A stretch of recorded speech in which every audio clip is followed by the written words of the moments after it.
London में मुकीम मुत्तहिदा कौमी movement के कायद अल्ताफ हुसैन से मिलने उनके घर पहुंचे।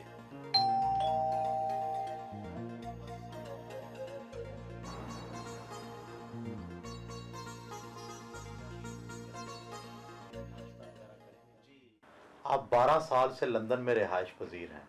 कराची के शब रोज़ और लंदन के शब रोज़ में क्या फ़र्क महसूस करते हैं? कराची के शब रोज़ और लंदन के शब रोज़ में ज़मीन आसमान का फ़र्क है।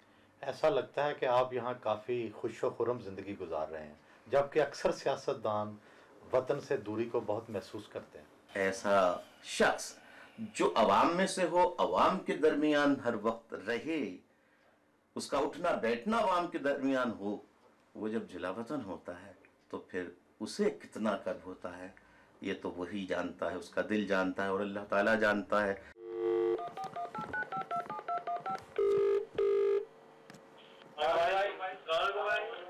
वालेकुम अस्सलाम, वालेकुम अस्सलाम। जी, क्या सूरत हाल क्या है? दुनिया भर और बिलखसूस पाकिस्तान के हालात से बाखबर रहने के लिए वो रोज़ाना टेलीफोन पर ब्रीफिंग लेते हैं। खबरें क्या हैं? पाकिस्तान के हवाले से कौन सी खबरों में ज़्यादा दिलचस्पी लेते हैं? फोकस इस पे एक तो रहता है कि किसी तरीके से अपोजिशन और गवर्नमेंट की कोई अंडरस्टैंडिंग इफ़ाम व तफ़हीम हो जाए, ताकि ये सिस्टम जो है अपना टर्म, यानी ये गवर्नमेंट जो है ये अपना टर्म इलेक्टेड रिप्रेजेंटेटिव्स जो हैं और ये पार्लियामेंट जो है अपना पूरा टर्म पूरा कर सके। पाकिस्तान में अनारकी और कत्ल गारत की खबरें पढ़कर आपके क्या तअस्सुरात होते हैं? इस किस्म की अफसोसनाक इत्तलात मिलती हैं तो दिल खून के आंसू रोता है, और मैं दुआई कर सकता हूँ कि अल्लाह ताला रहम फरमाए और हमारे मुल्क में लॉ एंड ऑर्डर की सिचुएशन इतनी अच्छी हो, इंसानों की, शहरियों की के जानो माल का तहफ़्फ़ुज़ हो। नाश्ता बनाने के लिए बेगम ने गाउन पहनाया। मर्द की शान शौकत नहीं घटती खाने पकाने से? किसी काम करने से शान शौकत बढ़ती है, कम नहीं होती। किसी कोई काम कमतर नहीं होता, हकीर नहीं होता। काम में अजमत है और किसी काम को करने में शर्म महसूस नहीं करनी चाहिए। जो इस पे बिलीव करेगा, मैं समझता हूँ जिंदगी में अल्लाह उसे किसी का मोहताज कभी नहीं कर सकता। आइए जनाब, बिस्मिल्लाह बिस्मिल्लाह। ये है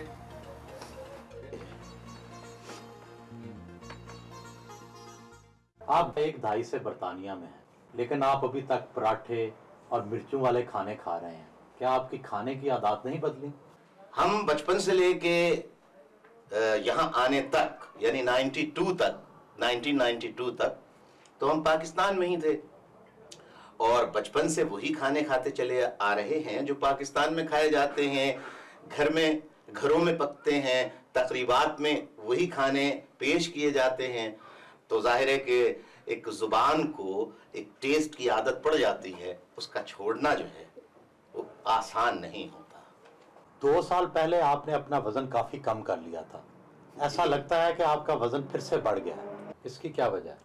इसकी वजह यह है कि गुज़िश्ता 2 साल से जो सूरत हाल चल रही है उसमें मुझे अपनी मूवमेंट का ज़्यादा मौका नहीं मिला।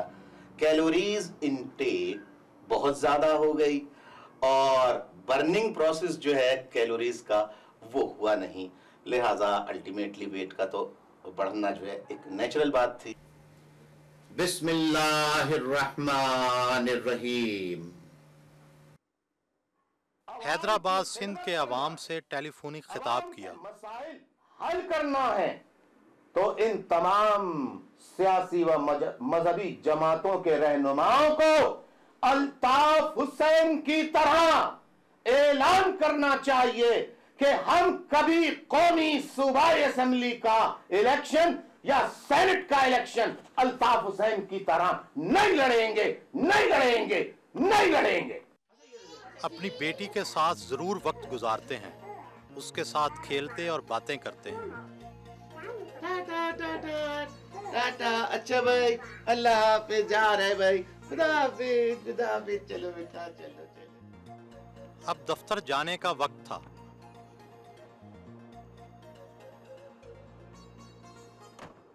ये घर तो छोटा सा लगता है, आपका असली वाला महल किधर है? घर छोटा हो पर चोरी के पैसे का ना हो, लूट के पैसे का ना हो, हक हलाल का हो, तो वो ऐसे महलों से जो चोरी और लूट के पैसों के महल होते हैं उससे बहुत ज़्यादा बेहतर होता है। और जहाँ तक और महल्लात का ताल्लुक़ है तो पूरे पाकिस्तान में जो मुझे चाहने वाले हैं, मोहब्बत करने वाले हैं, उन सब के घर जो हैं वो मेरे घर हैं, और उनको अगर आप मिला लें तो इतना बड़ा महल तो किसी का भी नहीं है जितना मेरा। तो आपका यही असली घर है? यही घर है, 12 साल से यहीं रह रहे हैं।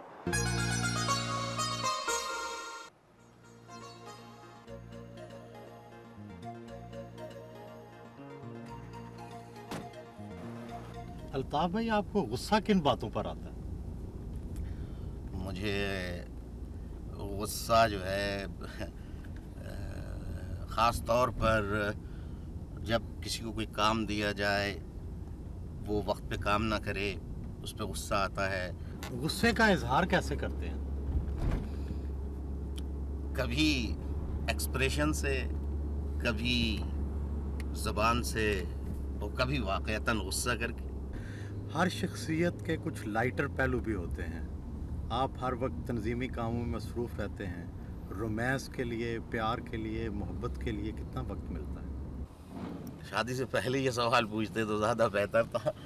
तो जाहिर है कि सारा रोमांस जो है वो प्यार, सारा का सारा दो ही शख्सियात जो हैं जिन्हीं के अगर आप ज़ात के हवाले से पूछें तो उन्हीं के गिर्द घूमता है। और अब बच्ची हो जाने के बाद तो जब बच्ची हो जाती है तो ख़ास तौर पे बाप जो हैं वो बच्चियों से बहुत प्यार करते हैं।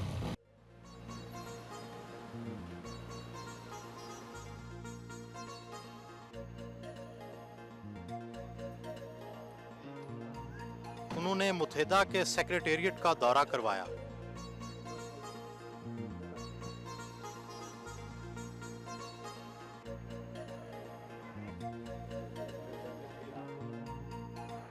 पाकिस्तान के कई हलके ये इल्ज़ाम आयद करते हैं कि आप बेनज़ीर भुट्टो और नवाज शरीफ बैरून मुल्क बैठकर रिमोट कंट्रोल सियासत करते हैं। रिमोट के ज़रिए जो पार्टियां चलाई जा रही हैं तो अल्लाह ताला का फजल है और उसका एहसान है कि अल्ताफ हुसैन का रिमोट अगर है तो वो इतना अल्हम्दुलिल्लाह अभी तक सही सलामत है कि कोई पैट्रियट ग्रुप या कोई काफ ग्रुप, कोई लाम ग्रुप, कोई जीम ग्रुप, कोई अलिफ ग्रुप अल्हम्दुलिल्लाह MQM के अंदर 12 साल हो गए हैं नहीं बना है।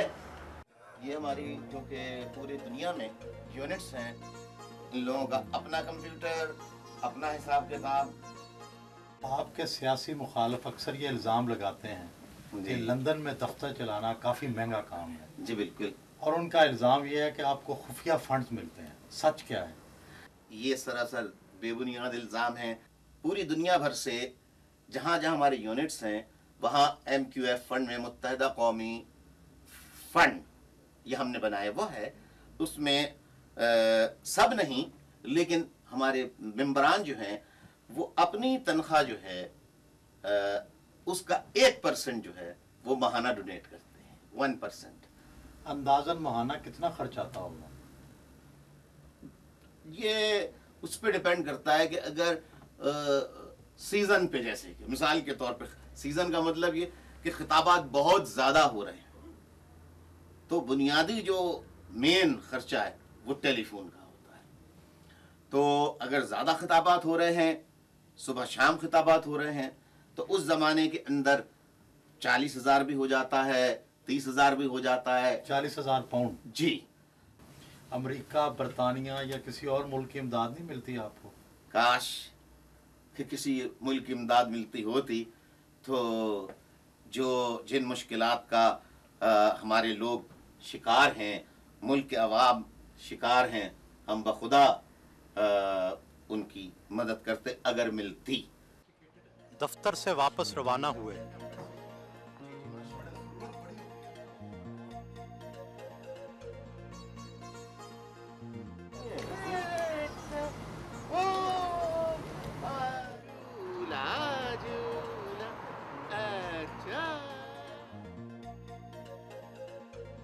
अपनी बेटी और बेगम के हमरा पार्क में सैर करने पहुंचे।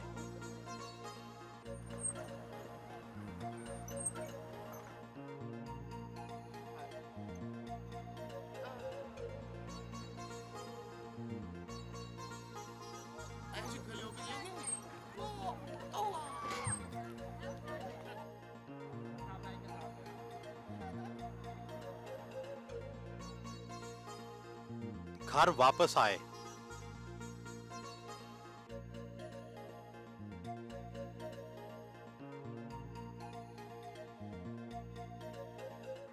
आपने 47 साल की उम्र में शादी की।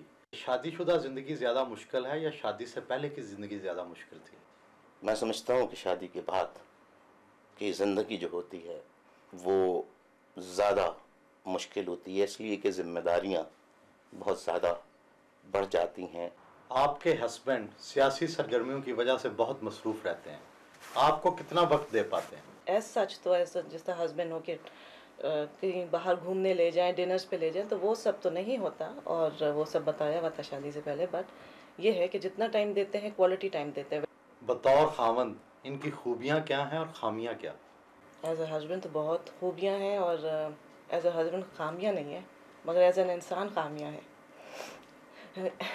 खूबियाँ तो इनकी बहुत हैं कि ये बहुत केयरिंग है, बहुत अंडरस्टैंडिंग है, एंड whereas I thought कि it will be difficult for him to adjust, because सब adjustments ख़वातीन को करनी होती हैं, मगर इन्होंने भी अपनी तरफ से बहुत adjustments की हैं, और छोटी छोटी बातों का ख्याल रखते हैं, which I didn't expect actually।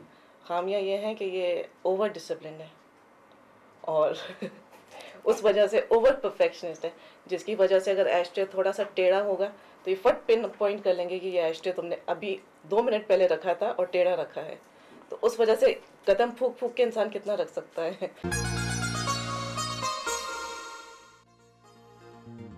उस रोज वो अपने एक सियासी साथी के घर इशाइये पर मदऊ थे।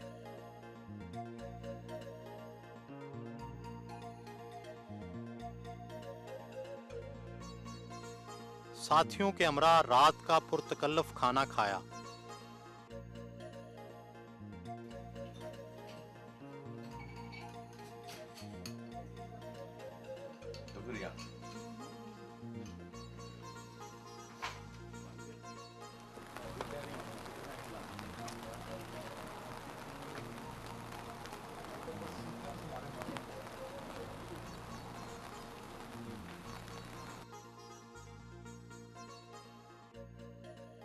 गुज़श्ता एक दहाई से आप एस्टेब्लिशमेंट के खिलाफ मौक़िफ़ इख्तियार किए रखा, अब आपने उसी एस्टेब्लिशमेंट से दोबारा इत्तेहाद कर लिया, ये तो खुला तज़ाद है। एस्टेब्लिशमेंट क्या करती है, किस तरह करती है, क्या क्या कुछ करती रही है, इसके बारे में MQM ने जितना खुलकर मौक़िफ़ इख्तियार किया, दुनिया जानती है कि इससे पहले कभी किसी ने नहीं किया। मौजूदा हुकूमत जो है वो अवाम के वोटों से मुंतखब होकर आई, तो हमने अगर बिफोर इलेक्शंस, जनरल इलेक्शंस, अगर हमने इस्टेब्लिशमेंट की कैबिनेट का का हम हिस्सा बनते, उसमें शामिल होते, तो आप ये कह सकते थे कि भाई आपने आर्मी की हुकूमत को ज्वाइन कर लिया है।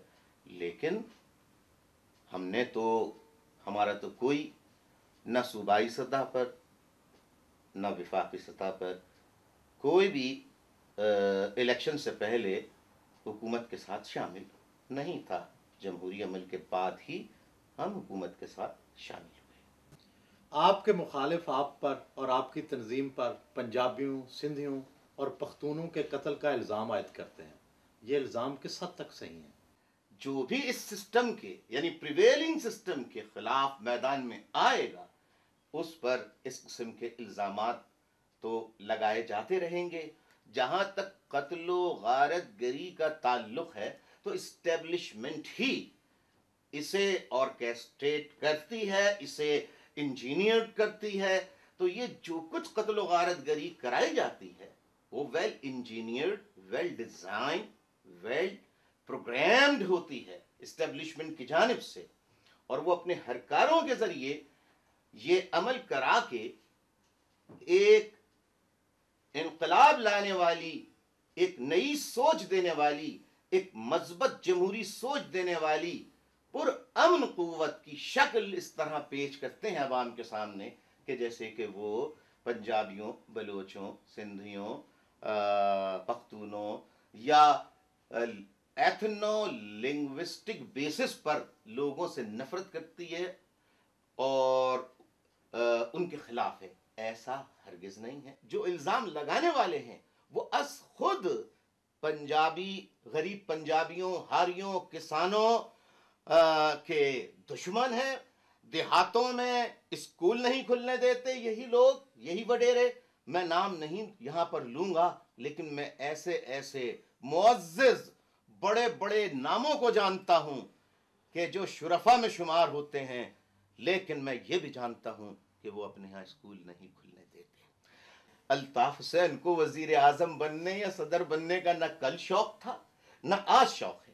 अल्ताफ हुसैन की आरजू, तमन्ना और जिद्दोजहद यही है कि मुल्क में मिडिल क्लास का इनकलाब आए। MQM पर जनापुर बनाने का इल्ज़ाम भी लगा। ये इल्ज़ाम ठीक है? खुदा और उसका रसूल शाहिद है कि वो नक्शे, वो सारी जाली दस्तावेजात वो खुद ब्रिगेडियर आसिफ हारून ने खुद बनाई थी, ताकि ये हेडलाइंस शाये हों और पंजाब के अवाम मुतनफ़िर हों। बाद में फौज नहीं, जब मैंने कहा कि सुप्रीम कोर्ट में इस इल्ज़ाम को साबित करे फौज, तो फिर फौज ने इस इल्ज़ाम को वापस लिया। ISPR की प्रेस रिलीज आई कि फौज ने कोई MQM के पास से जनापुर के नक्शे या दस्तावेजात बरामद नहीं की। हाल ही में जनरल मुशर्रफ ने कालाबाग डैम की तामीर की ज़रूरत पर जोर दिया है। इस हवाले से आपका क्या मौक़िफ़ है? MQM का मौक़िफ़ कल भी जो था, आज भी MQM का मौक़िफ़ वही है कि चारों सूबों के कंसेंसस के बगैर किसी किस्म की तामीर, हाँ वो डैम की हो या किसी और चीज की, अगर उस के कायम करने से एक सूबे, दो सूबों, तीन सूबों को एतराजात या एतराज होता है, तो जनाब वाला ऐसा कोई फैसला जिसमें कंसेंसस ना हो, इत्तेफाक ना हो, वो करने से मुल्क में नफरतें, दूरियां, महरूमियां और बढ़ेंगी। लिहाजा तमाम सूबों को एतमाद में लिया जाए और इस पर डिबेट की जाए ओपन। एक ज़माने में आप अपने मसाइल के हल के लिए भारत की तरफ देखते रहे, क्या अब भी ऐसा ही है? मुझे ये बताया जाए कि मेरा कौन सा बयान, कौन सी तकरीर ऐसी है जिसमें मैंने भारत के रहनुमाओं से या भारत के दानिश्वरों से खिताब करते हुए कभी ये कहा, आइए आप आकर हमारी मदद कीजिए, MQM वालों की मदद कीजिए। कब कहा है दिखाइए, इल्जाम लगाने के साथ साथ सबूत भी फराहम करना चाहिए। मैंने ऐसा कभी नहीं कहा। जो उस वक्त कहा था वो आज भी कहता हूं, और जिसे सच समझता हूं वो कहता रहूंगा। हम पड़ोसी ममालिक आपस में दोस्तियां पैदा करने के बजाय अपना जो बजट का बड़ा हिस्सा है वो डिफेंस पे खर्च कर रहे हैं, जबकि दोनों ममालिक के लोगों को रोटी की जरूरत है, तालीम की जरूरत है, खुराक की जरूरत है, साफ पानी की जरूरत है। 3 जंगें हम लड़ चुके हैं। अगर ये फैसले जंगों से होने होते तो 3 जंगों को करके हम ये फैसला कर चुके होते, आर हो जाता या पार हो जाता। कि कल तक जो भारत से दोस्ती की बात करने को गुनाह और गद्दारी से ताबीर करते थे, आज अल्हम्दुलिल्लाह बड़े बड़े उलमा, नामी गिरामी उलमा, खास तौर पे जिहाद का दर्स देने वाले दोस्ती की खातिर बड़े आराम से भारत का दौरा करते हैं, दोस्ती की बात करते हैं, एलओसी की बात करते हैं, फिर भी मुहब्बे वतन रहते हैं। और अल्ताफ हुसैन बात करे तो गद्दार कहलाया जाता है, करार दिया जाता है। फर्क सिर्फ इतना है कि वो जो बड़े बड़े उलमा जो जा रहे हैं दानिश्वर, वो इस्टेब्लिशमेंट की छतरी के साए तले जाते हैं, और अल्ताफ हुसैन जो बात करता है वो किसी छतरी के साए तले बात नहीं करता। जो दिल में होता है वो जुबान पे होता है, जो सच समझता है वही कहता है। एक सियासतदान की हैसियत से आप पाकिस्तान का क्या मुस्तकबिल देखते हैं?